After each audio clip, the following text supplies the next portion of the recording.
Welcome to American Education FM, everybody. I'm Dr. Sean Brooks.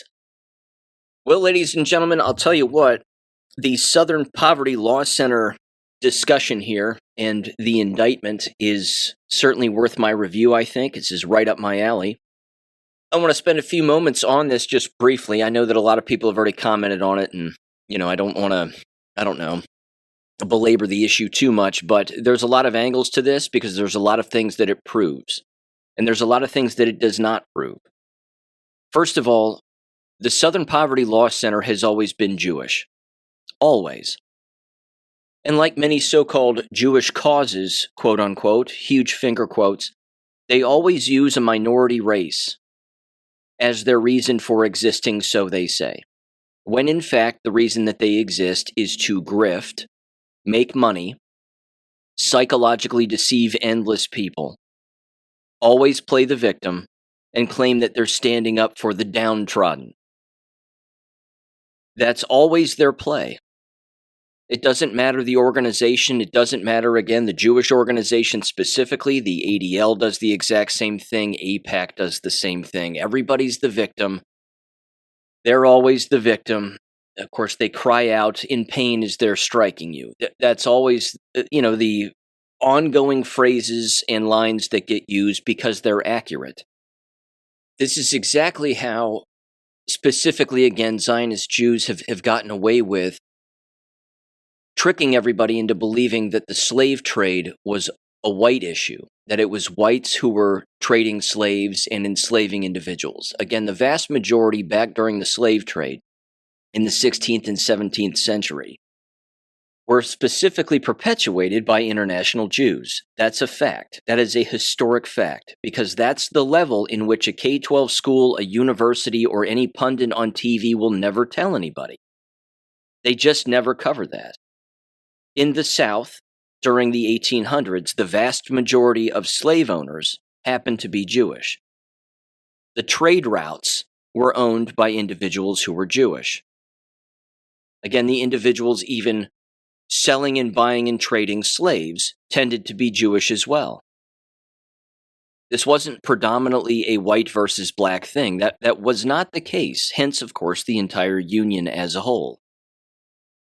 But that's the level in which, again, the history of this is so important, because that's exactly why the Southern Poverty Law Center exists. It exists under the guise of helping minorities when in fact they don't. They only profit for themselves on the backs of everybody else, claiming that they're helping when they're not. And again, one of the dead giveaways to all of this is one of their senior fellows.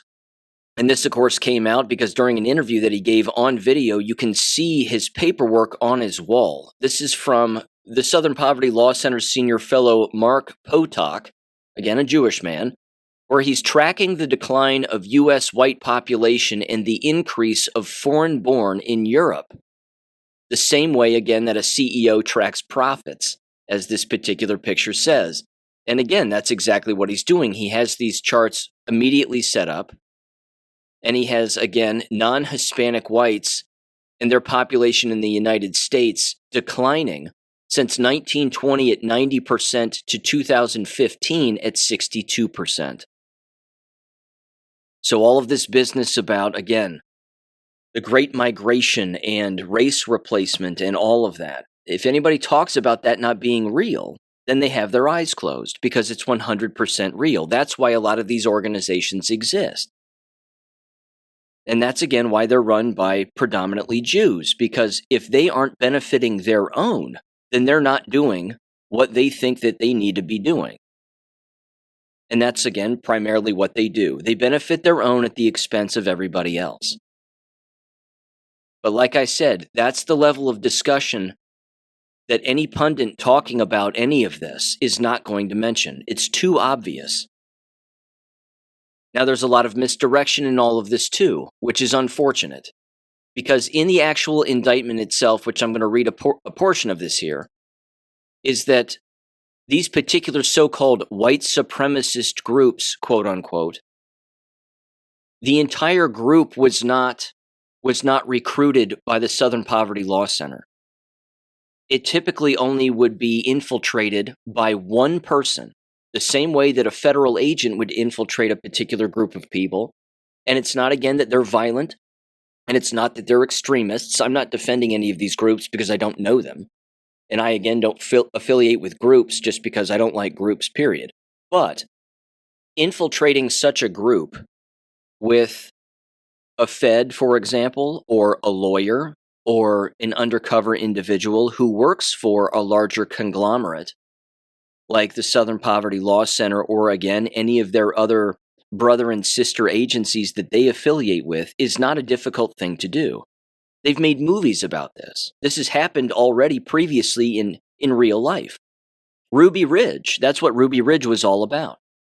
It was a group of individuals who wanted to live on their own and support one another, and then educate one another about the real world that exists and the Jewish lobby and Zionism control and the whole thing.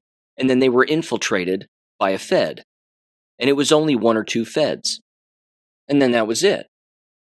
They killed innocent people, they disbanded the entire organization, and that was it. Again, these were individuals that just wanted to live by themselves and live freely off the land and not bother anybody.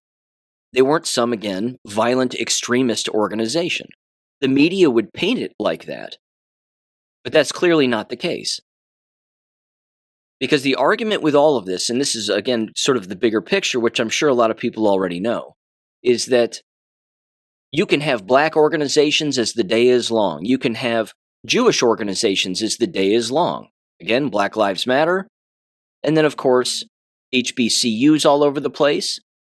You can have all black colleges. You can have all black universities. That's not a problem. Nobody screams and shouts at any of that. You can have endless Jewish organizations all across the United States, the ADL among endless others, all advocating, again, for illegal immigration and everything else that they advocate for, which is generally themselves and the destruction of everybody else. You can have Hispanic groups. You can have Spanish groups. You can have whatever Asian groups. You can have whatever other group that you want, but what you can't have is a white group. You can't have a group of white people getting together talking about, again, the importance of independence and safety and being aware. You can't do that. And they don't want you to do that, which is the other angle of this indictment, is it is designed, to an extent, certainly through the media and the way that the media has filtered this, is it is designed to discourage individuals from organizing who just so happen to be white. Everybody else is allowed to organize. Everybody else is allowed to communicate. Everybody else is allowed to have an online group. Everybody else is allowed to meet and do whatever they want. Make t-shirts and, I don't know, dress the same, whatever it is that they do. But if you're white and you do it, then there's a problem there. So again, it's not that these organizations were violent or that they were extremist at the time. Certainly in recent days or recent years, that's clearly not the case. And at the exact same time, all it takes is one individual to infiltrate any of these one groups, and then that individual tells the group or slowly suggests over the course of time to meet at a particular place where a false flag is being set up, like Charlottesville, Virginia. And everybody knew that that was a false flag when it happened, for people who understand false flags. When was the last time you saw a bunch of bros walking around with torches? It's never happened. Not in our lifetime. It just hasn't. That was the last time. That was the last time that's happened. I mean, hell, that was the first time it had happened in my lifetime, to my recollection, and I'm almost 45 years old. And then, how many times has it happened since? Not at all. It just hasn't happened. I want to read Andrew Torba's post about this because he's right.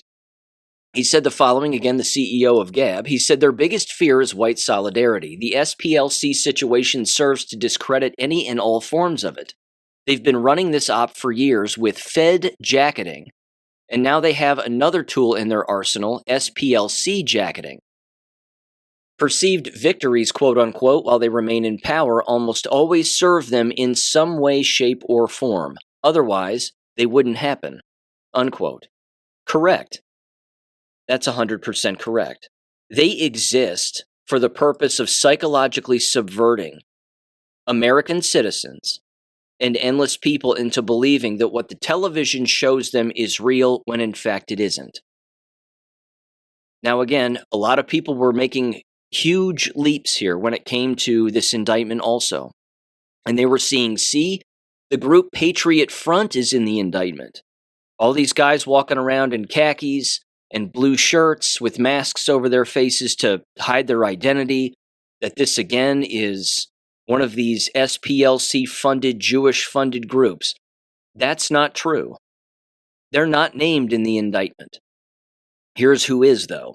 It says the federal grand jury indictment returned on April 21st, 2026 in the Middle District of Alabama charges the Southern Poverty Law Center, SPLC, with 11 counts, 6 of wire fraud, 4 of false statements to a federally insured bank, and 1 of conspiracy to commit concealment money laundering.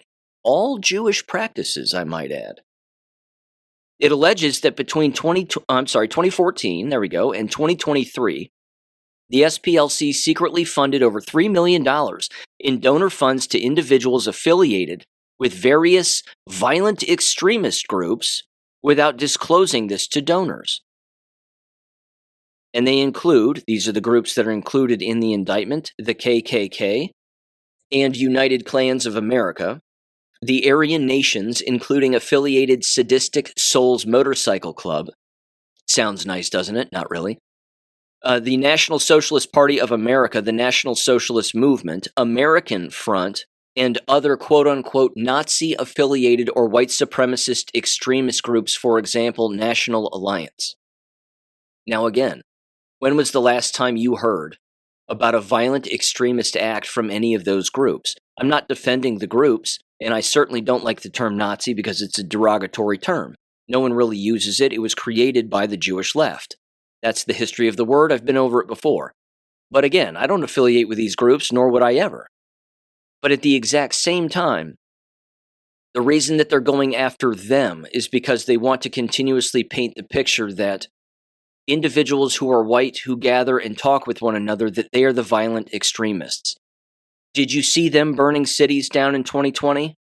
Or again, was I wearing a different pair of glasses?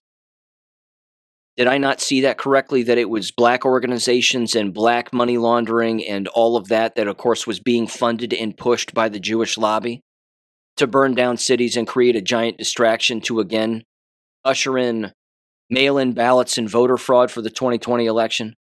Or were those all white guys? You see the double standard? It's so blinding. I mean, it makes my head hurt. But this is exactly what they seek to do. Now, again, I want to get into the specifics of this just a little bit more before I continue to point out the double standard. Because you have to understand, and again, you know this, you're smart people. The entire program and that entire playbook, which it is a playbook, it's we're going to do this, and then we're going to do this, and then we're going to set this up, and then we're going to get money, and then we're going to do this, and then we're going to tell people about this, and then we'll get more money, and blah, blah, blah, blah, blah. I mean, they do that all of the time, and they're not the only ones.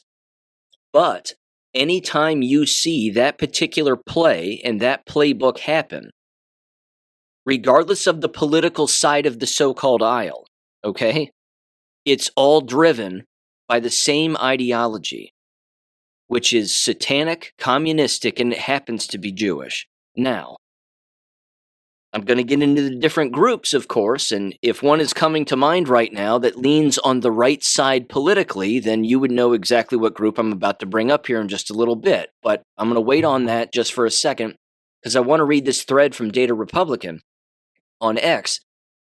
And again, they knock this out of the park without saying Jewish, which, again, they should say it, because that's who runs the Southern Poverty Law Center. The vast majority of the upper echelon of that law firm are Jewish. The people who are below them are minorities. There are very few minorities in the upper echelon of the SPLC. So again, if you were to look at a racial breakdown of the entire organization, again, the vast majority of the minorities are basically the lackeys at the bottom of the law firm. But here's what Data Republican said about this particular indictment. Again, 11 federal counts, wire fraud, money laundering, conspiracy. But here's what the SPLC headlines are missing. The indictment describes a paid informant in the leadership chat that planned Unite the Right. The informant helped coordinate transportation, quote unquote, to the rally at SPLC's direction. There is one publicly identified organizer, just one, whose documented role was transportation coordination.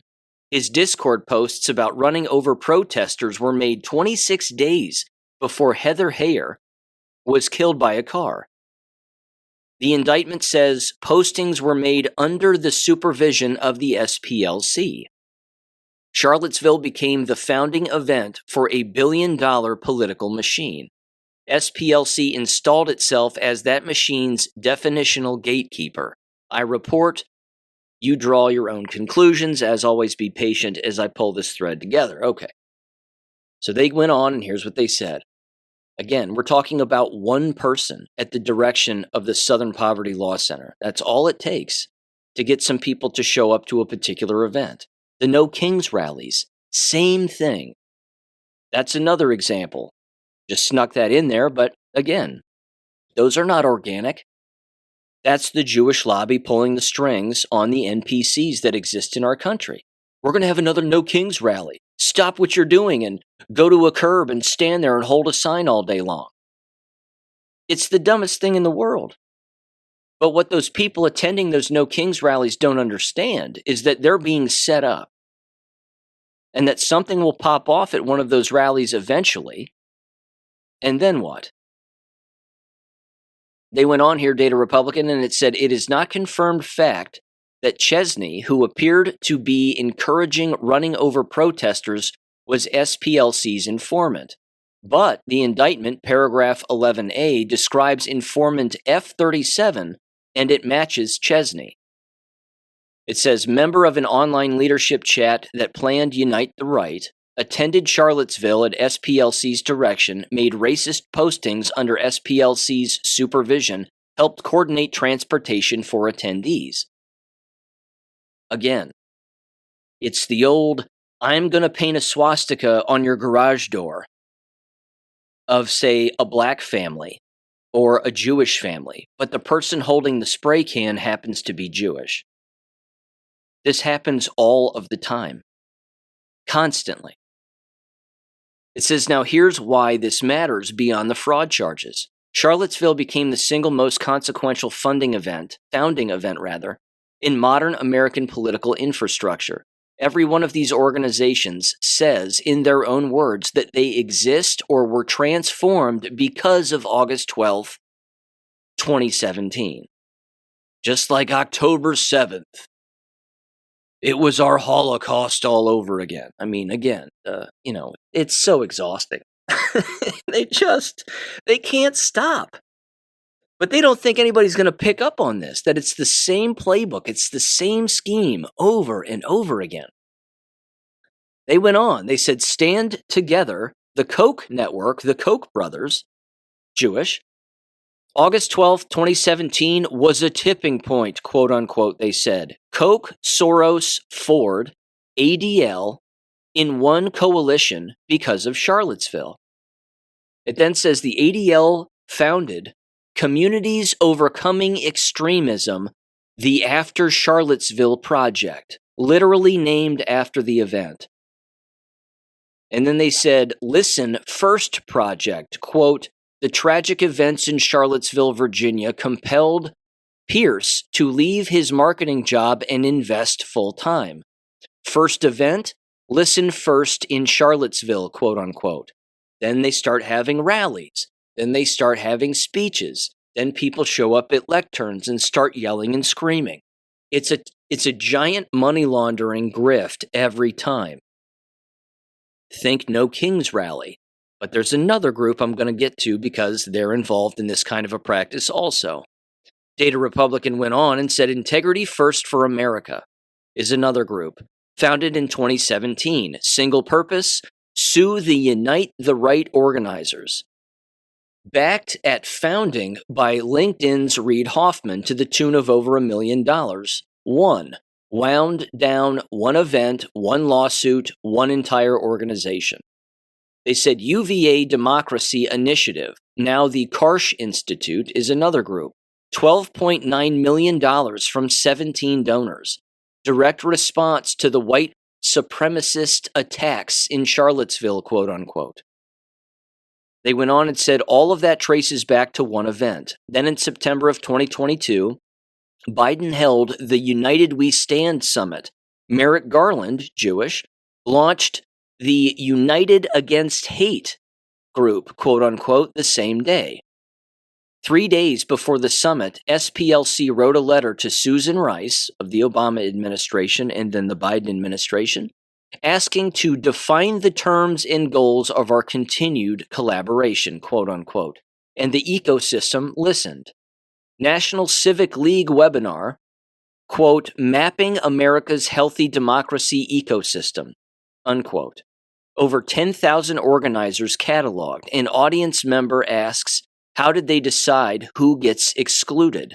Listen to the answer. Spoiler, it's the SPLC. Right. They ran point on the whole thing. They're making sure that everybody who's affiliated with them are their own kind. Because that's what you would do in a criminal racket.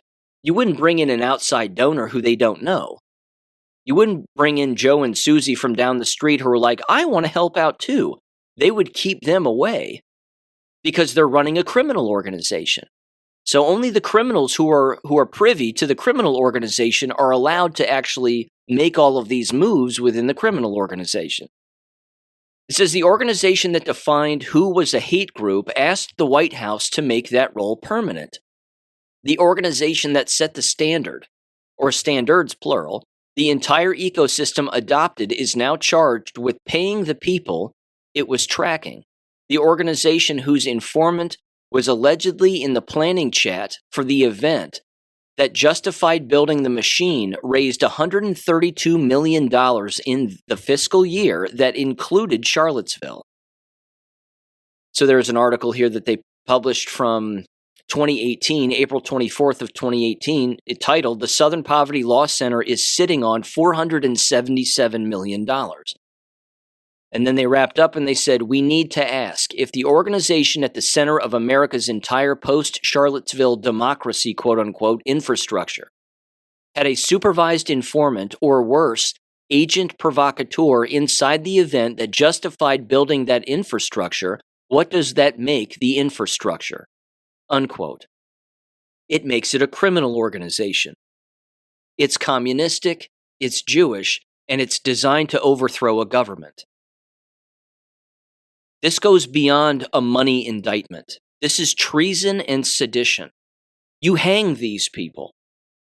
That's what has to happen here. Now think of all the other organizations again, excuse me, that operate this way and run just like this. And think of those organizations that even exist on the right. If you're thinking to yourself, Turning Point USA, you would be correct. They have the exact same playbook. They do the exact same things. Case in point, Andrew Colvett of TPUSA, again, these are all Jewish people, because TPUSA is another one of these groups. It just masks itself as being conservative in free speech. Yet we know it's not. He said the following on X, and again, this is where these individuals give up the goose. This is where they give it away. And they tell everybody that this is exactly what they themselves are doing and what they themselves have done. He said SPLC revenue before Charlottesville was $51,871,438. SPLC's revenue after Charlottesville was $133,463,398. The SPLC paid $270,000 to a Unite the Right rally leader. The hate, quote-unquote, grift in a single image. And then he screenshotted something from Fox News where it basically showed the exact same numbers. An increase of $81,591,960. Post-Charlottesville, from, again, money that the Southern Poverty Law Center was raking in. Who else uses a crisis to rake in money? Turning Point USA. He just admitted if you look at TPUSA pre-Charlie Kirk and post-Charlie Kirk, they raised a ton of money on the fake Charlie Kirk event. A ton. Now they're losing it because people are asking questions. Now, you may remember in 2017, during the 2016 rather, during the Charlottesville thing, after the fact, anybody speaking out about it being a false flag was getting their X accounts, and back then Twitter, their Twitter accounts nuked. If you were on Facebook, which I never was, but if you were, then again, same thing. You would get your account nuked. Well, this is clearly a false flag. When was the last time you saw dudes running around marching and, with hoods over their faces and carrying flaming torches? I mean, nobody does that. It was obviously fake. And the guy ran over the girl because his car was surrounded by people and he was trying to get away. I'm not justifying him running over somebody. That's terrible. My point is that he was dumb enough to show up and be there because he fell for the false flag, and that's exactly what they needed. They needed either an injury or the perception of a death, and I don't know if she's really dead or not. That could be a false flag too. But the point is that they got what they wanted, but TPUSA does the exact same thing. TPUSA is just worse at it because they had Erica Kirk on television, fake tears, congratulating everybody who's worked in the organization and how much Charlie loved sports and the Oregon Ducks 48 hours after he was allegedly shot in the neck. But it's the same playbook. That's my point. It's the same play. Use a crisis and know that you're going to manufacture a crisis and be a part of a manufactured false flag so that you can profit from it. They raked in 10 plus million, if not more than that, in just regular donations. And again, this has to be mentioned, TPUSA operates the same way that the Southern Poverty Law Center does, not just because they're both Jewish, but because they run point on all ends, making sure that the people who show up to the TPUSA organizations are their own, just like the SPLC does, to trick any onlooker. Again, it's the Wizard of Oz. It's who's behind the curtain. It's the same kind of thing every time. The difference, I think, in this case is after the Charlie Kirk event, your average American was opening up their wallets. It wasn't that the SPLC, for example, was not allowing anybody to donate to them.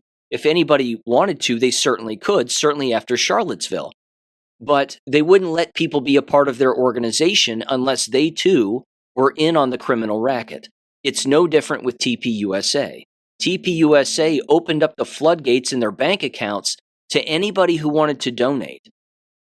You had high school students donating, for God's sakes, because they believed that Charlie Kirk was dead. If they learn the truth that Charlie Kirk's not dead and that entire thing was a money laundering operation, I bet they want their money back. And they're not going to get it. TPUSA is never going to pay back anybody who donated to them. This is one of the reasons why I don't donate money. I just don't do it. I don't give it to these political organizations. If I've ever given money, it's been to an individual who I know is trying to tell the truth about something, but not a group, not a massive organization that clearly doesn't need it. Oh my gosh, what are the Kirks going to do? They're multimillionaires, but they need our money still. Let's open up our wallets and give them the shirt off our back. Are you kidding me? But people fall for it. Not to mention, I'll mention this too. Just look at the name. Look at the names that these groups have. Their name is subversive in itself and is a psychological operation. Southern Poverty Law Center. Translation, as far as they're concerned, for what they want a normie to believe, Black poverty. We will represent you legally because we believe that you're downtrodden and that you're not getting your just due. That's why they shape it that way. But it's the soft bigotry of the left. It's also their way of saying, blacks in the South are dirt poor and stupid, so we'll do whatever we have to do to legally represent them. So say the Jewish heads of the entire organization. Again, It's the soft bigotry of the left shines yet again. Turning Point USA. What are you trying to turn? At what point within the United States of America? What point are you trying to turn? Their psychological operation, again, is in their name. They're trying to trick people into believing what they say and what they do, and them as an organization as being authentic. They've never been authentic. What role did Charlie Kirk have to play within Turning Point USA before he was taken off the stage? I don't know if he's a white hat, a gray hat, or a black hat. I have no idea. I can see every angle, and I could explain, because I already have on the show before, but I can explain how I can see him being all three of those things at separate times. Certainly, again, him saying more about the Jewish lobby in Israel and the genocide in Gaza and all of that toward the end of him being taken off of the stage. But the simple fact that nobody left over at TPUSA brings up anything that he was bringing up at the time would indicate that there's a separation there of some kind. That there was a separation between what Charlie was bringing up and what his fake wife and the other people behind the scenes were agreeing or disagreeing with. I'm going to get into TPUSA just a little bit more, specifically when it comes to Vivek Ramaswamy and this rally that existed at Ohio State University the other day. I'm going to mention that here in the show in just a little bit and play some audio from it.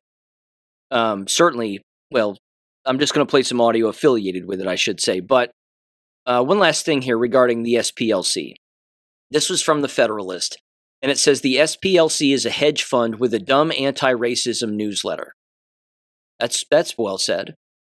They said the following here: following the federal fraud indictment of the purportedly anti-racist Southern Poverty Law Center, the usual voices on the brain-dead political left have depicted the controversy as a mean right-wing attack on left-wing virtue. And of course, leave it to Senator Richard Blumenthal every single time. Trump's baseless attack, he said, on the Southern Poverty Law Center shows his politicized DOJ once again persecuting anyone who defends civil rights and fights hate-fueled violence. It's a vengeance agenda. Unquote. Again, they cry out in pain as they strike you. He has to bend it that way because he's a part of it. He knows what they do. This is the same senator who knew about the lie of Sandy Hook in his own state, because that entire false flag was a massive money laundering operation. Also, again, designed to subvert the United States, completely upend it, cause individuals to willfully get rid of their guns. They rammed through legislation that went to a vote in the House of Representatives to get rid of AR-15s, assault-style weapons, that failed, thank God, because that's what they do, because that's the playbook every time. There's one more angle to this that I want to mention. An indictment like this, I believe, has less to do with cracking down on so-called white groups, individuals gathering together who happen to be white. I think it has less to do with that, although that's an angle of it, and I see the angle. But it also moves politicians, and it forces politicians to panic because they're involved. Politicians get paid by these kinds of organizations. They communicate with these kinds of organizations. And if the SPLC has now been indicted, imagine what communications the DOJ has between Washington, D.C. politicians and the SPLC, and regarding what events and what locations and what groups. They have to have endless communications between these people. Again, Richard Blumenthal takes to X and panics. I can't believe they do this because they're a group that's just helping people. They just help blacks in the South defend themselves from being persecuted against. They're not. No one's being persecuted. That's a lie. It's an old racist trope that gets brought up on a constant basis that no one buys. But a Jewish individual like him, for example, would have to perpetuate that lie because he's got to perpetuate the victim status all the time. Now, as a result of this indictment, the SAVE Act, quote unquote, has gone from being dead in the water, so to speak, and no one moving on it, to all of the sudden, at the early morning hours or whatever it was, just the other day, they're now starting to move on this again. Because again, they're probably panicking. They're saying, "Oh my God, I hope I don't get wrapped up in this indictment in in kind of a RICO statute kind of way on the back end," because that could happen. My only point is that indictments like this shake up politicians, and it shakes them to the core because they're involved in very, very dirty communications with very, very dirty groups all of the time to engage in false flags and subverting the will of the people and 1,000 other things within the United States of America and around the world. That's why we need real accountability and we need these people to hang. But this indictment is important because it shows people that what you're seeing on your television is not what the media is telling you. It's not what politicians are telling you. You'd better believe that right-wing politicians were involved with the Southern Poverty Law Center. You'd better believe that because it's true. In 2016, all sides of the political aisle, so to speak, hated Donald Trump. And I understand, again, that people would look at this and they'd say, well, this is just Donald Trump bending the knee to Israel again, going after these white groups. And, they haven't proven that these white groups are violent, but they're painting them as Nazi and violent and the whole thing. When in fact, the organization that's being indicted is the Southern Poverty Law Center. Now, yes, unfortunately, the Southern Poverty Law Center used an informant or a few informants, certainly one, as mentioned earlier, within some of these organizations to infiltrate these organizations and help organize this entire thing. The problem is that when people affiliate with a group or they associate with a group, they're remarkably gullible, and they don't understand always that their affiliation with the group almost by default means that they too will be led around by the back of the neck wherever their group leaders, so to speak, tell them to go. And therein lies part of the problem. Again, I'd rather have 4 quarters than 100 pennies when it comes to friends and associations. Because when you get 100 pennies together, it's very difficult to break away from the 100 pennies. Just like TPUSA. They prey on the youth. They prey on young people not knowing the real agenda behind the scenes, which now leads me to this. And I've never done this before, but I'm always going to give credit where credit is due. Benny Johnson, you're going to hear 12 minutes of Benny Johnson on this show. Again, I've never played Benny Johnson on this show, certainly not 12 minutes of it. But in all fairness, Benny Johnson went after Vivek Ramaswamy and criticized him hard, which I'm glad he did. And this is an important time to be doing that because here we are, 1 week and a half away from a primary in the state of Ohio where he could end up being the Republican gubernatorial candidate, which will flatten Ohio. Which is why, if you're listening to this and you live in Ohio, please vote for Casey Putsch. Please vote for Kim Georgeton as the lieutenant governor. They're on the same ticket. Their names will be right next to each other on the same ballot. Vote for Marcel Sturbich also, please. It's my opinion. Either way, there was a TPUSA event at OSU on their campus, giant indoor facility. Vivek was there running his mouth as he always does. And Savannah, what's her name? Savannah Chrisley of the Chrisleys, of that Chrisley Knows Best, all of that stuff. Savannah Chrisley doesn't even live in Ohio, but she's become a TPUSA tool. So I wonder if Savannah Chrisley understands. Again, my guess is no.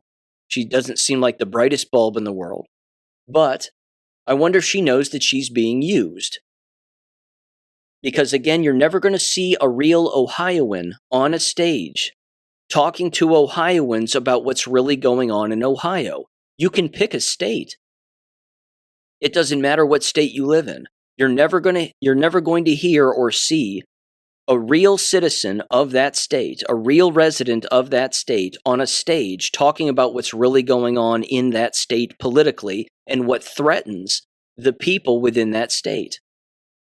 That's what I hate about all these organizations. But Benny Johnson criticizes Vivek Ramaswamy for some comments that he made and the hypocrisy in the comments that he made. He also, at the very beginning of this, makes a very funny comment, and he's right, that Vivek Ramaswamy gets ratioed on X all of the time, and it is effing hilarious.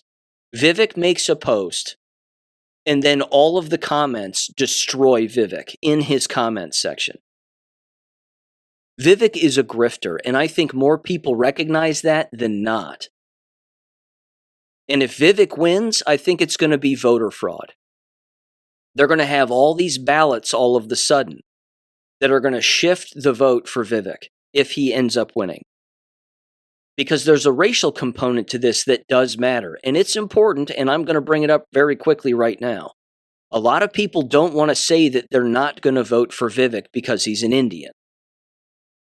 Now, I'm not going to vote for him because he's an Indian. I'm also not going to vote for him because he belongs in jail. He's defrauded endless people out of millions and millions of dollars and now brags about being a billionaire and that he earned that money honestly. He's a liar and he belongs in jail because if anybody did what he's done, you'd be in jail too, and they'd be in jail. But yes, there is a racial component to this, which means people are going to be a little more quiet about it. When asked, who are you going to vote for? Again, unfortunately, a lot of people don't pay attention to primary elections, which is unfortunate because they should. But they're not going to say on camera, on a stage with a microphone in front of their face, they're not going to say, I'm not voting for Vivek because he's Indian. I mean, I don't have a problem saying it, but other people will have that problem. But what they will do is they'll be very quiet, and then they'll vote for Casey Putsch. Quietly within their own voting booth, and they won't tell anybody who they voted for. Or they'll say, well, I didn't vote in the primary, or oh, I voted for Vivek, when in fact they didn't. That's probably what's likely to happen here. It's just Vivek fatigue. He's exhausting. And he's a fraud, and he doesn't belong anywhere around politics. Because again, as I've brought up before, he says nothing. He's an Indian Obama. He comes from that same political talk, same political school. Even Casey Putsch responded to Benny Johnson's audio here, again, which is 12 minutes long, and I'm going to play it right now. He even responded to it. And he said, Vivek is cancer in Ohio and cancer for America. Something to that extent. And he's right. So here's Benny Johnson describing Vivek Ramaswamy and some of the comments that he made on X and some of the things that he said at the rally. Again, never played 12 minutes of Benny Johnson on the show before, but I'll give credit where credit's due. Give him a listen in 3, 2, 1.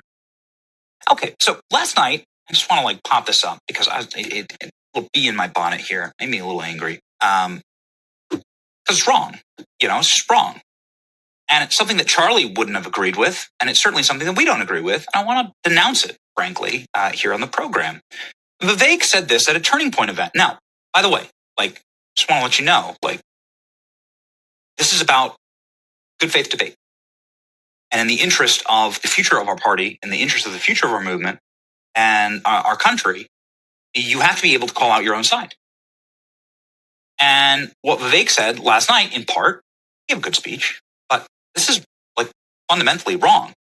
You can travel to Italy, but you'll never be an Italian. You can travel to France, but you'll never be a Frenchman. You can live in Germany, you'll never be a German. You can pack your bags and go to China or Japan, but you'll never be Chinese or Japanese. But you can come to America, and as long as you work hard, you're an American. As long as you have the right paperwork, you're an American. Nope. No, I fundamentally disagree. Not only do I find this particularly insulting to the people that built America, because there is an ideology that built America. Every country has an ideology that built them, but it's fundamentally disrespectful to what it means to be an American. Let's let's rip through this. I think because the argument actually defeats itself. And it's an insane thing. I mean, he's getting ratioed here into the sun. It's par for the course for Vivek on X. And I say this out of no personal animus. I know Vivek, I like Vivek. You have to be able to call out people who are wrong. What is it that makes being an Italian, Frenchman, German, Chinese, or Japanese better than being an American? Maybe that's a good starting point there. Why is it that those are protected cultures and we're not? Answer me that. Why is it that you can't be a Chinese person or a Japanese person? And by the way, I agree with that. I agree with the top half of what Vivek says. What is it that makes America nothing? Because what this is saying is that anyone can be an American, and that's not true. Our founders didn't believe that. They certainly didn't believe that for the first 200 years of this country. You can't go to the North Sentinel Islands and grab a cannibal off an island, still exist, uncontacted tribe, give him the right paperwork, and he's suddenly an American. Why is that? And why are these other cultures protected when our culture is not? And that is truly at the root of the problem here. And it's because we don't acknowledge what our culture is. So why don't we do a quick history lesson here? Our culture is European. Our culture is Christian. For the first 200 years of this country, over 90% of our population were European Christians, different denominations of Christians, but they were Christians. That is plus 90% of the nation. There were de minimis, at statistically 0% of the country was Hispanic or Asian origin. There were Africans here from the slave trade. That's been part of the American fabric while we were still colonies. But nonetheless, to not fundamentally say that America is different and better than the lands that people are leaving to come here because of our founding and because of who founded our country is being obtuse or intellectually dishonest and, quite frankly, disrespectful. Nobody named Muhammad fought in the Civil War. Okay? And nobody named Vivek Ramaswamy fought in the Civil War, for that matter. And so you are disrespecting the reason why this country is great in the first place, which is foundationally our Christendom heritage, which, of course, all of our founders were Christian. All of them were deists. All of them wrote about the fundamentals of Christ, and they wrote those fundamentals directly into our founding documents. Peppered all throughout our founding documents are calls back to Christ, Christendom, and God. It's on our currency. It's on our building. It's carved in marble. So you can't have a country like this, and John Adams, the founding father, said that. You can't have this nation without a holy, moral people. This is a nation that is foundationally, at its core, based on the tenets of the Ten Commandments, the New Testament, the Gospel, and the worldview of Christendom, which is a wonderful world. It's what makes this place so exceptional. And now allow me to, now that we've covered the history lesson, allow me to fast forward here and to look at this utterly self-defeating argument. Because, man, it pisses me off, frankly. Because the top half of the tweet defeats the bottom half of the tweet. Because he's right, technically, on the top half of the tweet. You can't just move to Italy and become an Italian. Answer me this. I'm in Florida. If you took all the people in Florida, all of them, and you were to snap your finger and they all went to Italy, and then you took all the people in Italy, you snap your finger and they all moved to Florida. They're kind of the same shape, right? Both land masses are like peninsula, right, shaped or whatever. Would Italy stay Italy?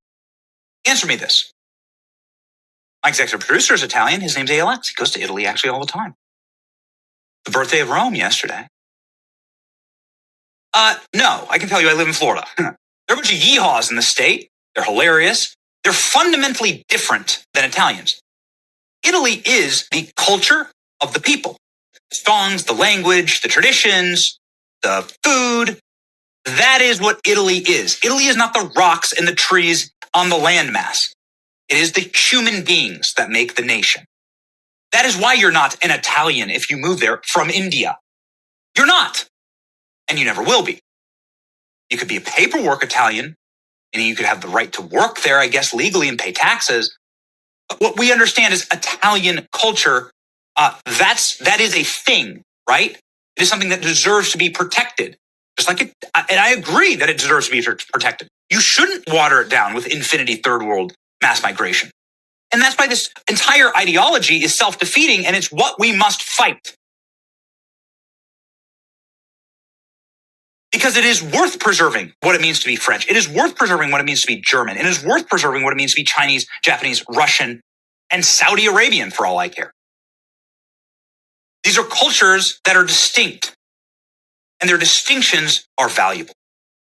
And you can't just move all the people from one culture into America and call them Americans and think we're going to preserve our culture. No. This is the Club for Growth, a Chamber of Commerce way to view populism, which is that America is simply for tax cattle, that is simply an economic zone, that we don't have our own culture that is derived from our European ancestry and our Christian ancestry. And if you unmoor yourself from that, if you unlink yourself from that, the entire nation is lost. Why is it okay for France to have their culture, for China to have their culture, for Japan to have their culture, but America doesn't have our culture? There's nothing worth preserving about American culture, is what this tweet says. I disavow it. Fundamentally, it is something that is, quite frankly, ideological cancer that has led to the current state of America. It's the last thing I'll say on this, and sorry that I popped off. Sometimes you got to be able to say these things. The only way we have a land, the only way we keep a country, is if you have neighbors that speak your same language. That's true. And everybody knows it in their bones. You have neighbors that you can communicate with. There's a map, ALX, I don't know if you have it available, a map of who's proficient in English. It's like something like 10 states where 50% of the people don't even know English anymore. Well, that's not a country. That's not a nation. That's not a melting pot, even though that entire idea is absurd on its face. And it was manufactured propaganda in the first place. That wouldn't work as in your marriage. That wouldn't work as a business partnership. That wouldn't work if it was on your softball team and the first baseman didn't speak your language. You wouldn't win a game. Pitcher and the catcher don't speak the language. So it doesn't work as a country either. But what works as a country is when you have people that come here utterly, if there are immigrants, and of course my family immigrated here about 100 years ago, but my family immigrated here, like disavowing entirely where we came from. It's like a mishmash for like England and Germany, and embracing wholly the American culture, the superseding American culture, leaving entirely the old world behind. That's not what's happening here, is it? We're constantly talking about the number of Hindu temples that are being built, mosques that are being built. And fundamentally, that's not American. What do I mean by that? That's not what has been American culture. That's not what is the prevailing culture in this country. As Bren Gill eloquently says, I want my children not growing up in the call to prayer for a mosque or inside of the caste system in their schools. And those exist, by the way, all throughout the country. Percentage of the total population with limited English proficiency in states in 2021. Wow. There are 9 states where 10% of the population doesn't speak English. There's like a dozen states where 10% of the population, where over 10% of the population, approximately 10% of the population, 5 to 10% of the population doesn't speak English. Whoa. Well, that's not a country. I mean, those aren't people that you could trust to help if there's a fire on your block, because you wouldn't be able to communicate with them. This is what I'm talking about. And so that entire worldview needs to be called out. I plan on doing that tonight, my turning point event, and saying that we need to be extremely we'll lose the country. The country will spiral into into what the rest of the world has, which is sectarian violence and intergroup victimhood positioning.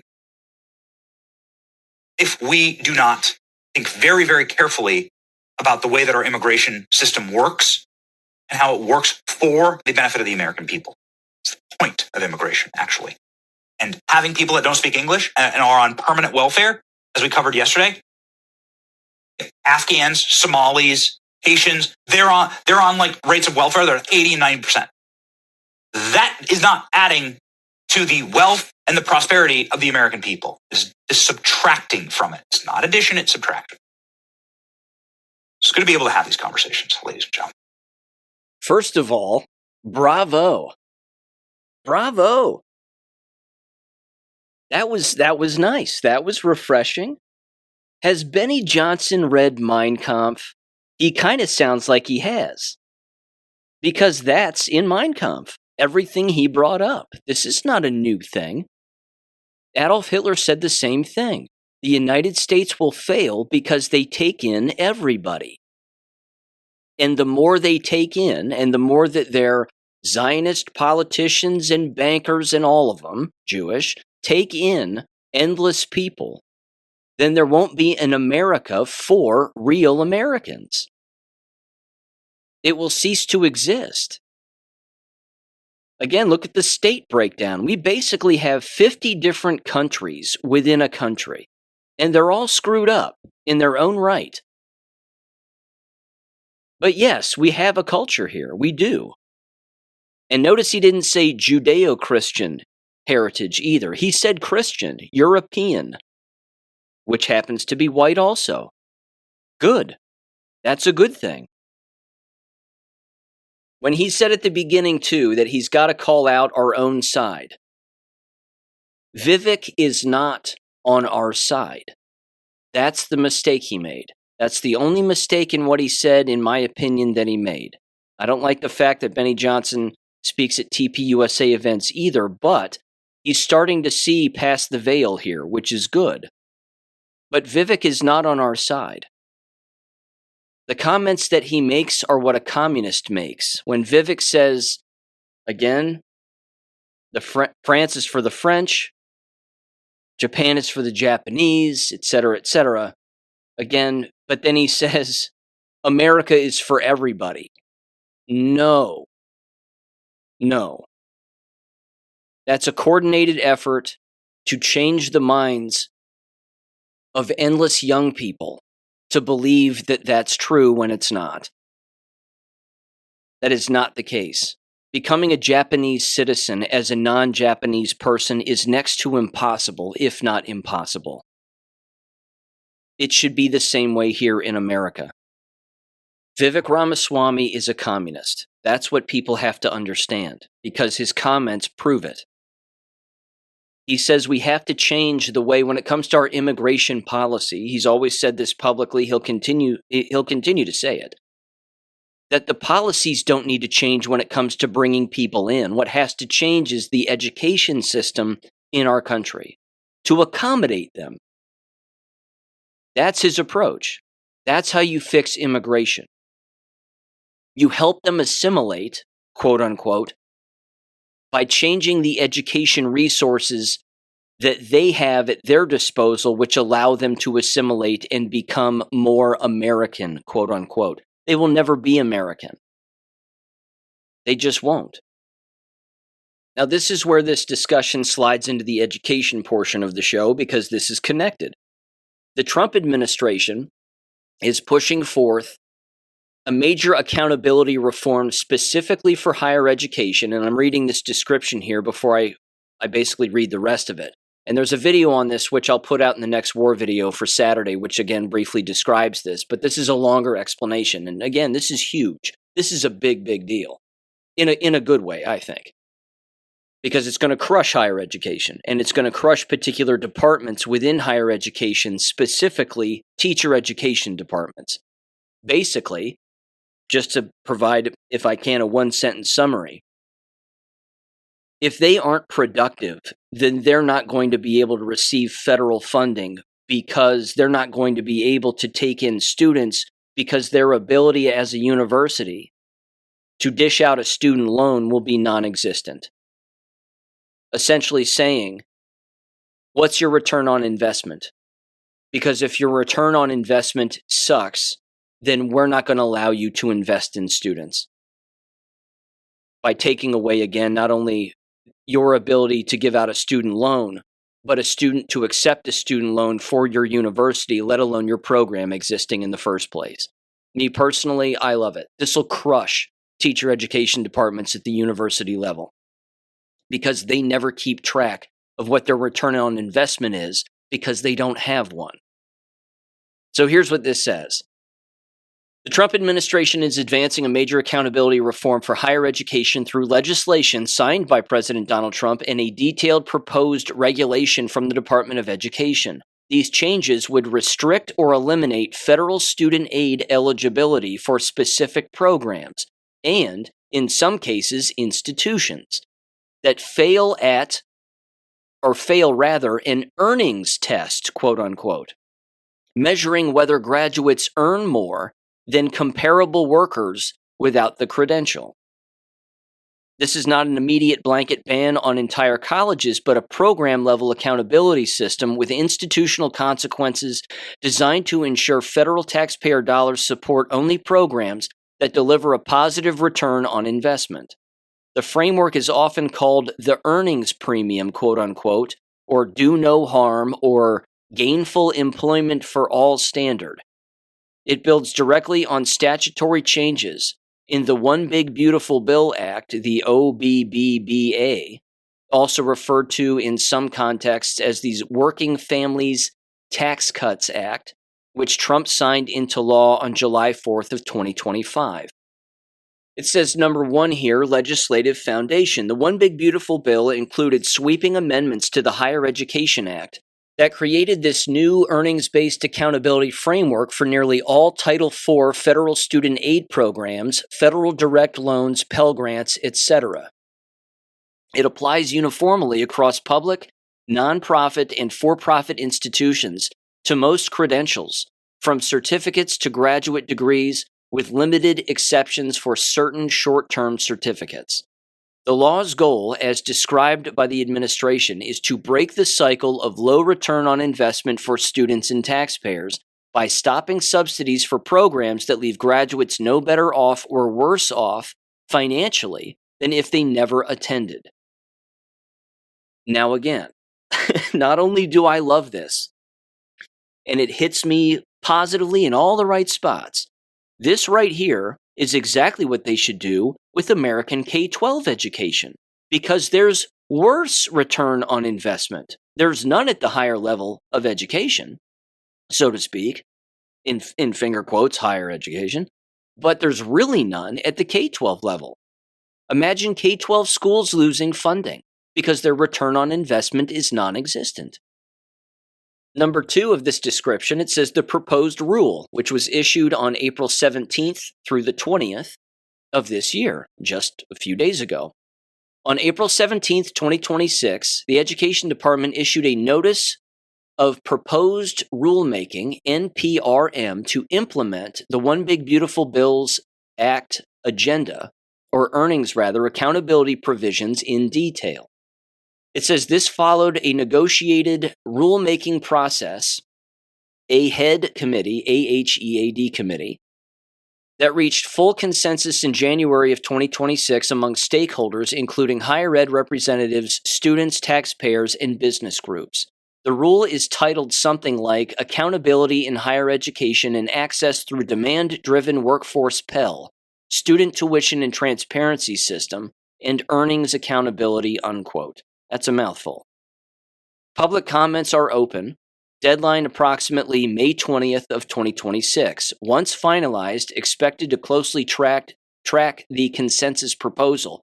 It will take effect for award years beginning July 1st of 2026 per the statute's timeline, with the first full metrics and potential sanctions rolling out in subsequent years, initial calculations likely using 2027 award year data. Number 3, how the earnings test works, detailed mechanics. The Education Department will calculate an earnings premium for each program using federal data. Number 1, data sources. The median annual earnings of programs or completers from IRS SSA earnings records, typically the 4th tax year after completion, for working individuals with positive earnings who are not still enrolled. Benchmarks come from Census Bureau American Community Survey, data on comparable working adults aged 25 to 34 not enrolled. Undergraduate programs is the next one, including degrees and many certificates. Completers' median earnings must be at or above the median earnings of working adults with only a high school diploma or equivalent. State-level benchmark, greater than 50% of the program's students are in-state, otherwise national. Then it says graduate programs. Completers' median earnings must be at or above the median for working adults with a bachelor's degree, with field-specific adjustments using 2 or 4-digit CIP codes where reliable. The next one is cohort rules. Starts with 1 award year's completers, expands to prior years if fewer than 30 matched earners. Minimum thresholds apply to ensure statistical reliability. No adjustments for factors like tipped income or part-time work in the final proposal. And then finally, a pass-fail. A program fails the test if it does not meet the premium in 2 out of any 3 consecutive award years for which data is available. Programs with too few completers or insufficient data may not receive a metric and retain prior status with warnings. This is also going to crush all of the DEI programs that exist within the university level. All the social justice stuff, it'll all be gone because there's no way that they can prove a return on investment from someone who graduates with such a degree. They can't do it. Number 4, it says here, again, a larger theme, are the consequences: loss of federal student loans and potentially all federal aid. Federal district student loans, the core of the ban for most programs. A failing program, low earnings outcome program, loses eligibility for all federal direct loans, subsidized, unsubsidized, plus, etc. For at least 2 years, institutions must update their eligibility program lists and cannot offer substantially similar programs sharing 4-digit CIP codes and overlapping SOC codes during the ineligibility period. New students cannot use federal loans for that program. It's going to force students to pick another major. I love it. I love it. This is great. It says Pell Grants and other Title VI federal financial aid programs do not automatically lose Pell eligibility. However, there is a strong institutional safeguard.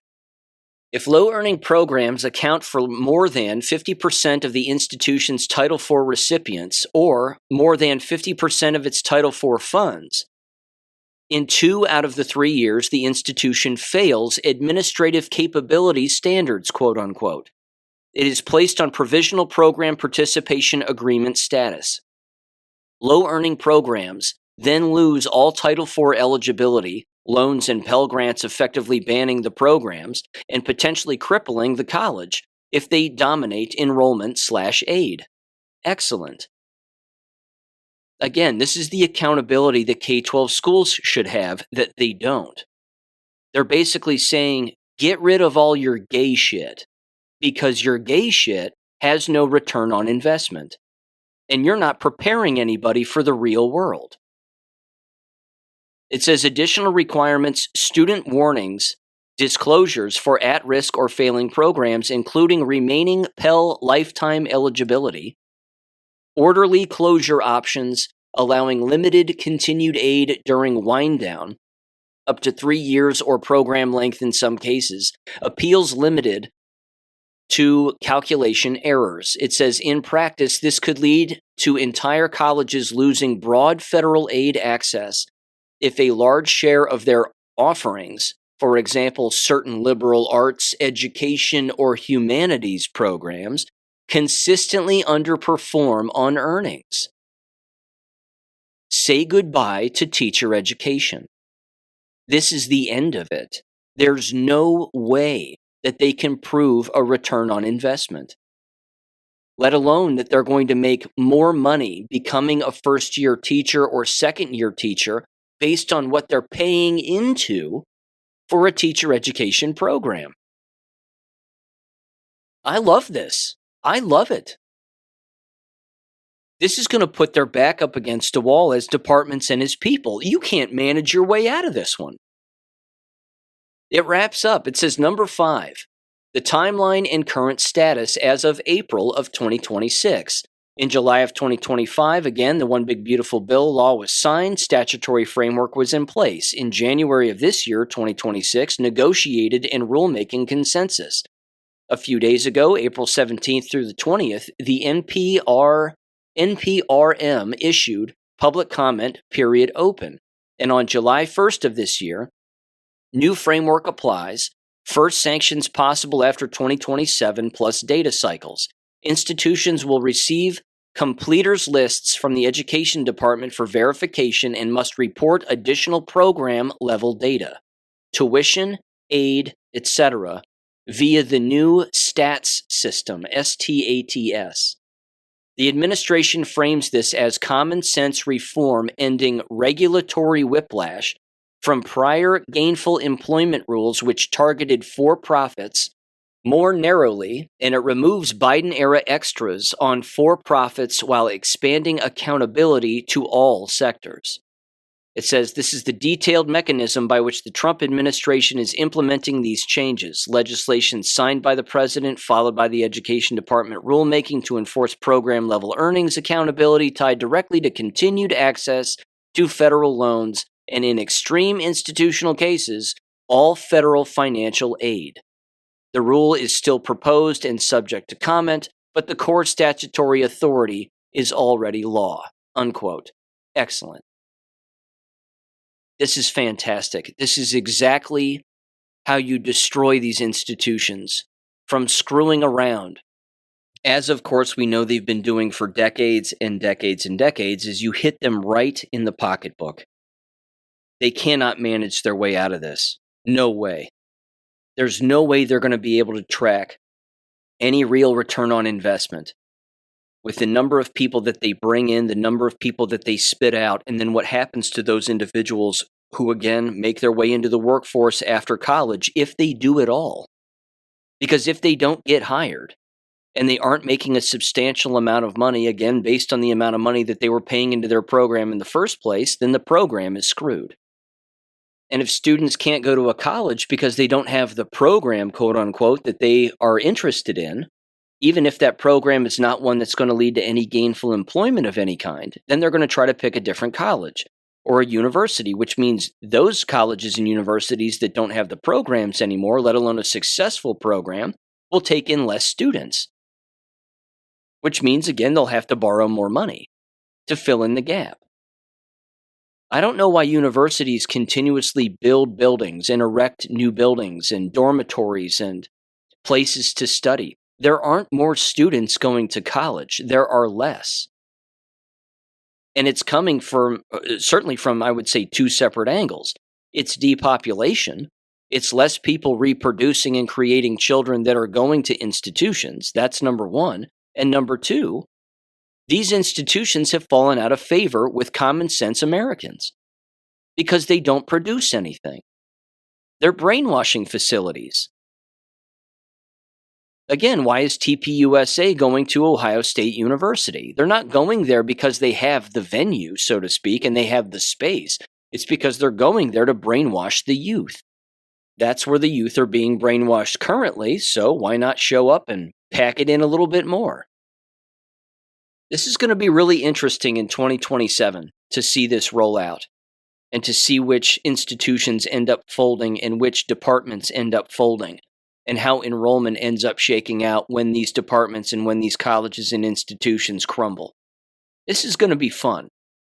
And I would love to see them again do this at the K-12 level, because you talk about crushing institutions. There's no way they'd be able to meet any of these parameters. Not a chance. Not a chance in hell. Time will tell on that one, though. Ladies and gentlemen, thank you for listening as always. Have a great weekend, and I'll catch you on Monday. Peace. Thank you for listening to American Education FM. Make sure and check out AmericanEducationFM.com for more information. Take care and God bless.